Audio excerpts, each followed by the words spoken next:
A very profound welcome to the Clarity Challenge. My name is Mason I.B. West, College Director at the LoveLife Institute and facilitator at the Clarity Challenge. For 2 episodes now, we have been discussing about partner weakness management. Profound discussion, trust me. This stemmed out of conversation starters that we had from day one. Conversation started bordered on 5 questions. Number 1, we asked, what are your strengths? Then we asked, what are your weaknesses? And then what are your partner's strengths? And then what are your partner's weaknesses? Then we asked, how does your strength complement his or her weaknesses? We said that these are profound questions that you must ask as you make partner choice decisions. Profound questions. Profound because, you see, as you do relationships, you will come to that point where you will understand that you are not going to get married to somebody who thinks like you, talks like you, dresses like you, behaves like you, whose preferences are 100% like yours, who likes and dislikes are going to be 100% yours. That's not going to happen. If that happens, what you're going to experience as a marriage is going to be very boring. It's going to be boring because at the end of the day, variety remains the spice of life. And so when we say it's important that you get married to somebody, or you choose somebody with whom you are compatible, I think it is important that I bring you to that place where you realize that compatibility by itself is not synonymous with similarity. I repeat, compatibility is not similarity. Compatibility means we are different, but we complement each other. Compatibility, usually I always use a piece of pen to do that illustration. As when you look at the body of a pen, fountain pen, whatever kind of pen, and you look at the cover of the pen, whatever kind of pen, you realize that the body of the pen and the cover of the pen are not in any way similar. But trust me, they are compatible. They are analogous. They are compatible. They complete each other. And once they come together, they are such an incredible beauty to behold. So that should convey in its clearest term an understanding to us that compatibility is not similarity. So when you want to make partner choices, it's important that, number 1, you know who you're dealing in. Know who he is or who she is. Know who they are, know what their strengths are, know what their weaknesses are. Know yourself too. Know what your strengths are, know what your weaknesses are, and then be intentional with how much you guys complement each one the other. The reason this is important, profoundly important, is because at the end of it all, if you do not complement each other, then the conflict rate is going to be exponentially very high.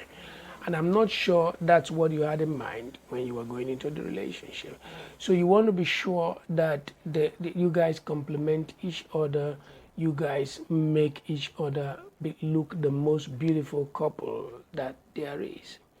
This is so important. This is so profound. The reasons are obvious all by themselves.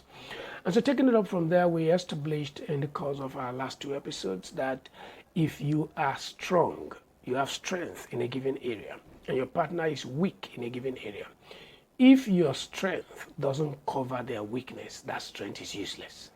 In fact, that's no strength. That is weakness in its full-blown dimension. What strength does is that it covers weaknesses. It doesn't expose weaknesses. So your strength must accomplish its purpose, otherwise it's useless. What that also does is that in a relationship where there is understanding, as soon as issues come up, the partner who is strong in that area is always the one that takes the driver's seat. Because it's not about who, it's not about individuals, it's about a corporate entity. And so the person who is good at it takes the driver's seat, and the outcome is better for everybody. It is the reason why you want to understand these things about your partner, and then each one stands in for the other as you do the relationships. This is what made us realize that if this is going to be the case, then you need to, in its clearest terms, understand the strengths and the weaknesses of your partner. We established that God himself recognizes that human beings have weaknesses and they have strengths. And we read Romans chapter 14 from verse 1. We took it up to that from that point, and then we were able to come to terms with the fact that now we have agreed that we are going to be different in so many areas. We're going to be strong or weak in so many areas. Then as you do your relationships and then issues begin to come up, you need to be able to first and foremost identify what's the problem, mention, name, specify the problem that you're dealing with.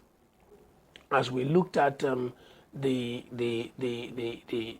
presentations in class by our model couple participants, all kinds of what they considered weaknesses were presented. Some of them said their partner gets angry too quickly. Some of them said their partner is always snobbish when they're angry. All kinds of things were presented. My challenge was that I was wondering if everything that were itemized, several of them, I don't have the time to talk about them again, if everything they have itemized is really a weakness.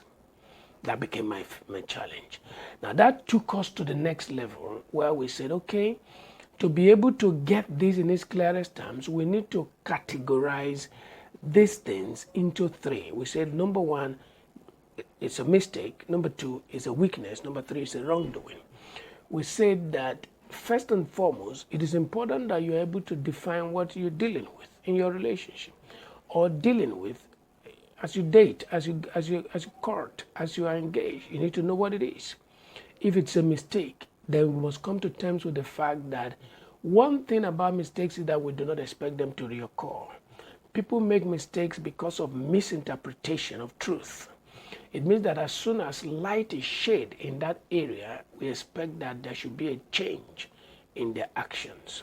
So mistakes are not expected to reoccur because they are products of misinformation.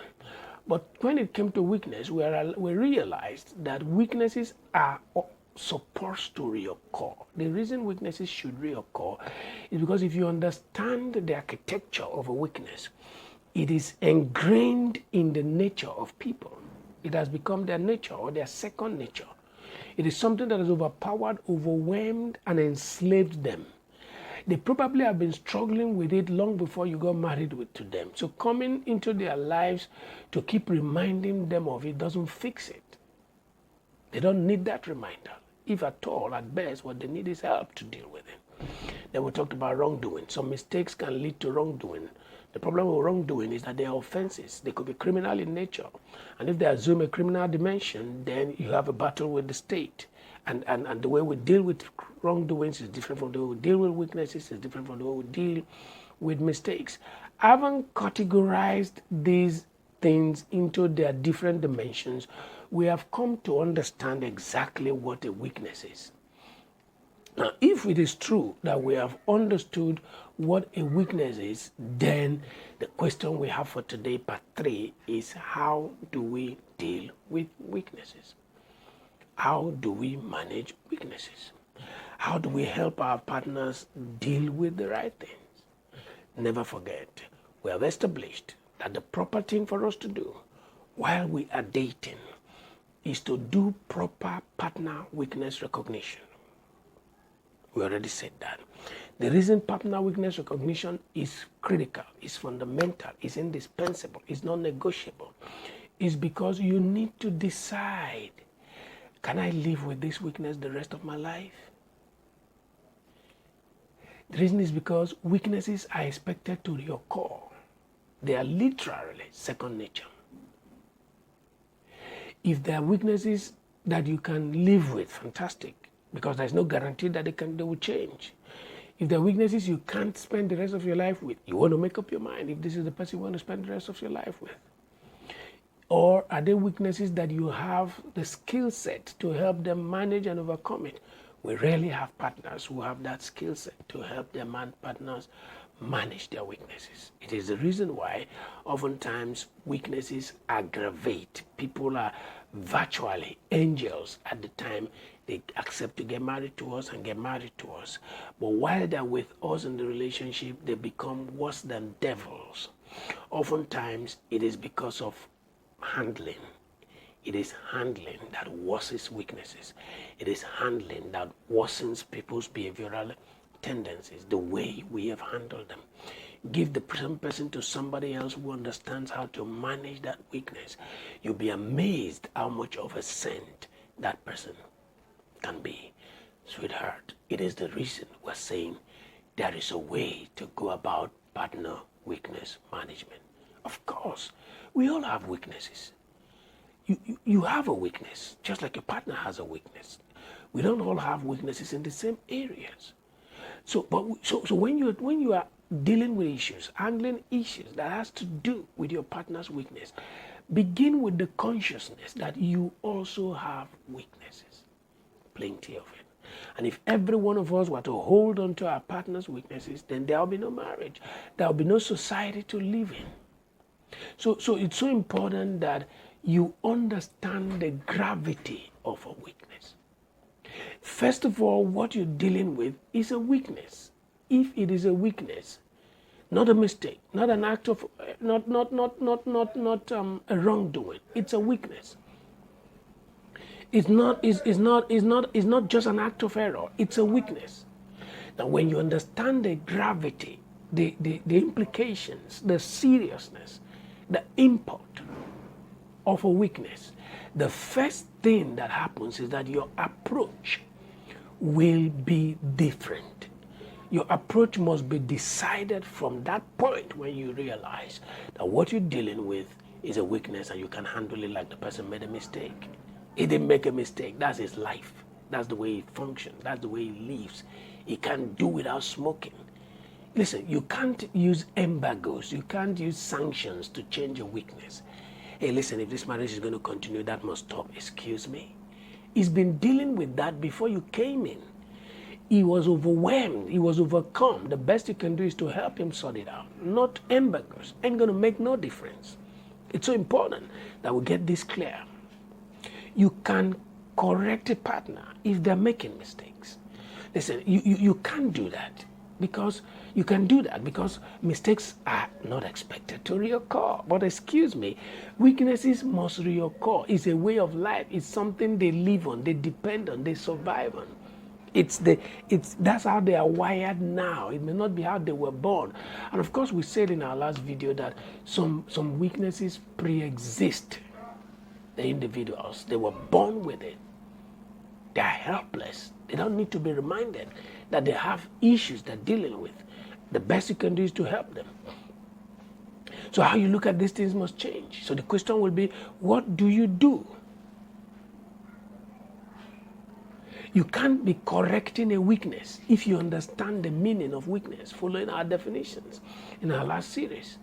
As a matter of fact, when you continuously make reference to a person's weakness, what that amounts to is called nagging. I don't care whether it's your spouse, whether it's your son, your daughter, they're dealing with drugs, they're dealing with addictions, they're dealing with pornography, they're dealing with masturbation, they're dealing with drugs, they're dealing with smoking, they're dealing with procrastination, they don't know how to keep to time, whatever it is that your partner is dealing with. You can't correct it. You can't change it by correcting it. You can't change it. The best you do is that you begin to nag. And let me tell you something about nagging. Nagging will create an emotional gap between you and your partner. And this emotional gap will lead to a physical gap. They will avoid you. No, you shut them down emotionally, then they will avoid you physically. And once that begins to happen, you'll be shocked that the person you married and the person you're going to find in the house is going to be a radical departure, exponentially different. And you're not going to like what you meet. You're not going to like what you're going to get out of that relationship. This is so profound. Listen, if you begin to think that correcting a weakness will eliminate it, it means you don't understand the full weight and the implication of a weakness. You don't. You don't. And that is why it's important that you go and listen to what it is that we discussed in our previous edition and then what I'm even saying now. Understand that a weakness is like somebody is in a cage, it needs help. Understand that.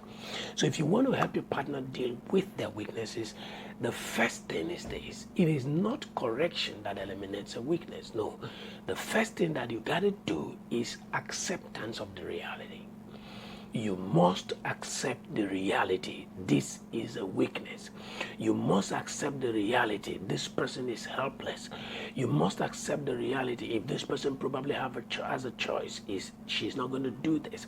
You must accept the reality of who they are. Listen, when you talk about weakness, that's who your partner is. It's weak in that area. It's enslaved. It's a captive. It's helpless. Doesn't know what to do. It's the reason why I'm amazed that people get married to somebody. Before you got married to them, they humanize.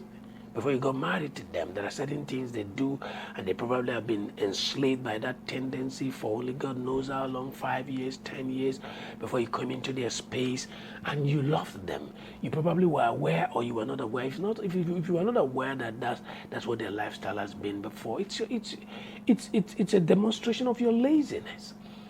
If you were aware and you accepted to marry them, then it's okay, but not with the motive, ulterior motive, to come in and change them, because you can't change nobody. You can't change nobody if you take active steps. Passive steps, yes. What are those passive steps? Number one, accept them for who they are. The only proof that you have accepted them is that you celebrate them. Listen, when you tolerate people, you've not accepted them. Listen, tolerating somebody and accepting somebody are mutually exclusive. They're not the same thing. They're not going to work together. When you tolerate people, you treat them like less than humans. When you tolerate people, you treat them like trash. When you tolerate people, you make them feel like you're just managing them. If you tolerate people, you always have this body language, these tendencies. Everything about you shows that they are not accepted. They are less than standard. They're not up to your mark. They're not up to your specification. You're always reprimanding them. You're always trying to correct them. You're always trying to tell them that's not acceptable. You're always, even when you don't say it, every other thing about you, even when you stonewall them, all to show to them that no, I don't accept you. When people are not accepted, they know. As soon as people are accepted, trust me, the transformation is mind-blowing. Trust me. Is mind-blowing, because as soon as you truly accept your partner and their weakness, and I'm going to talk extensively about the law of acceptance. Is a major curriculum, a major course in the LoveLife Institute. I'm going to deal with that differently, but when you accept people, the first place, the first area that it reflects, the first thing that shows that you've accepted people is empathy comes in. It puts you in the shoe of the person, because you realize what they're dealing with. You realize what they're struggling with. You realize how helpless they've become. And all that's going on in your mind is, how can I help this person? And as soon as empathy comes in, the next thing that follows is support. And as soon as support comes in, the next thing that follows is patience. You become patient with them because you want to see them grow, see them succeed, see them overcome. And as you become patient with them, if you have the skill set to train them, to teach them, you begin to show them what to do, what not to do. You begin to help them. That's if they're going to accept to be helped. It is the reason why when it comes to training, when it comes to exposure, third party outsourcing is so critical, it's so profound, it's the best thing that you're going to do.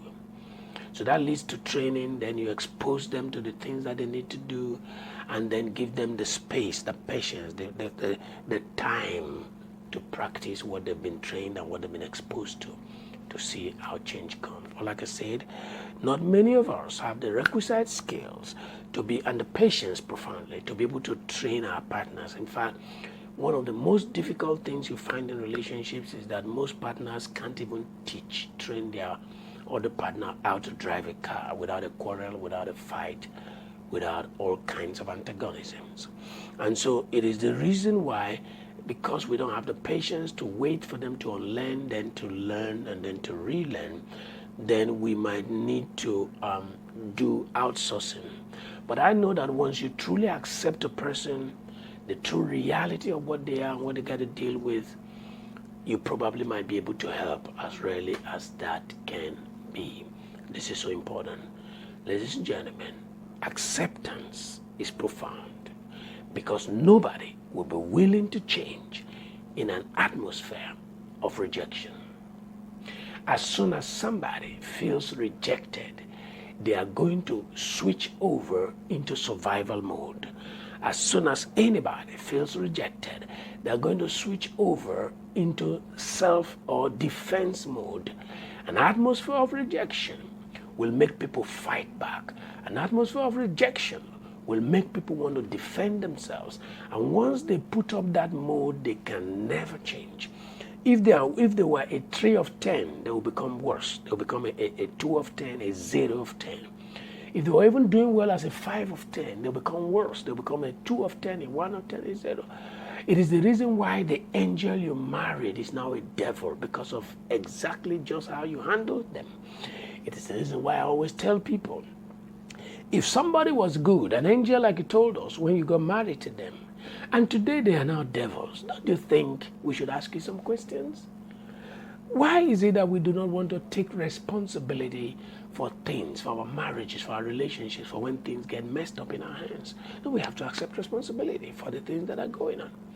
Almost all of the times, it is how we have handled our partner's weaknesses that has introduced rejection and has introduced all kinds of stuff into the dynamics and put them in the defense mode, which has made all our efforts go down the drain. A lot of us are already spent, frustrated, confused, helpless, because we got it wrong from the onset.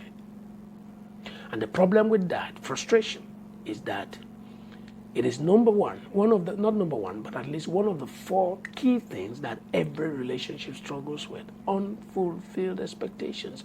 Many of us have unrealistic expectations about our partners, unrealistic expectations about how they're going to change, how they're going to be saints, how they're going to be perfect, how they're going to fit into our lives without any struggle, without much ado.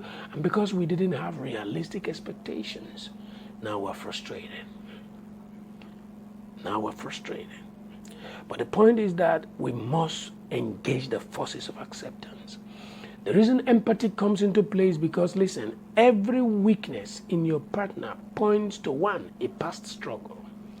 Every time you see somebody weak in a particular area, they've struggled with stuff. It points to where they are coming from. It points to what is chasing them.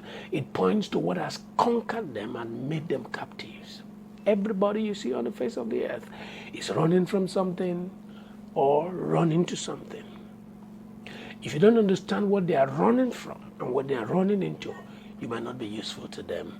You might not be able to make them better than you met them. This is profound. This is important. As soon as and until we can put ourselves in people's shoes, we can never be of help to them. Empathy is profound. We can never be able to provide the needed support that they need. We can never be able to provide the needed patience that is required to help them sail through life. And that is why acceptance and empathy are the breeding ground for the needed support, for the needed patience, and even for training. Because even when training is outsourced, even when they go for therapy, it will make little or no difference if they come back to a place, a home, a partner that has not accepted them. If they come back to a partner that shows no empathy, that shows no support. Training is critical. It leads to exposure and then provides a platform for practice. But these are not going to make a difference if there is no environment that is accommodative, if there's no support system, a community that encourages them, listen, it is so important that we must understand how to manage the sensitivities of our partners. This is so important. I agree that it is also important that the one that is to be taught must be willing to be helped. But oftentimes, it is the environment not being welcoming, not accepting, not providing an environment for unlearning, for relearning in a situation like this that makes it almost impossible for people to take those little steps that they need to change. Even children, when they learn how to walk, they got to fall again and again before they learn how to stand. And so it's so important. Sometimes familiarity and other factors make it impossible for partners to provide their partners with this kind of environment, which is why we recommend outsourcing therapy as the best option. But never forget, when you outsource it, when you encourage them to go for therapy and for counseling, back home provide the environment that they need to experience change. Let me round up in this form. Number one, there is a difference between fighting a weakness and fighting a person. A lot of us oftentimes, in trying to bring our partner to the place of the kind of change in behavior that we expect, we begin to attack the person thinking we are attacking the weakness. The line between attacking the person and attacking the problem is so thin that you don't know when you start attacking the person, when you start fighting the person. And as soon as you start fighting the person, as soon as you end up fighting their persons and not the weakness, you've lost the battle.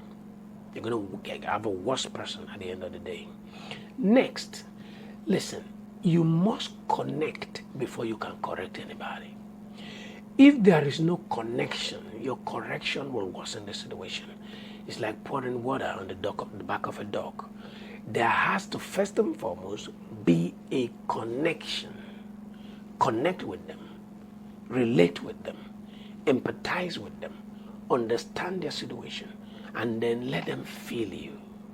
Let them have that intimacy, that connection. It doesn't matter whether it's a weakness, whether it's a mistake. If you don't connect, you can't correct. All your good intentions are going to end up counterproductive. There has to, first of all, be a connection before the corrections are going to work. Never forget, never make it a motive, ulterior motive, to change people. Let them be who they are. Accept their individuality. Accept that they will be different in the way they process truth, in the way they look at life, in the way they analyze things. Accept them for who they are. Celebrate them. You're going to experience heaven on earth. Thank you so much for your attention, and I hope you got some value. Questions are welcome. Comments are going to be taken, and I'll be there to help. Thank you so much. I'll see you again. Do have a wonderful day.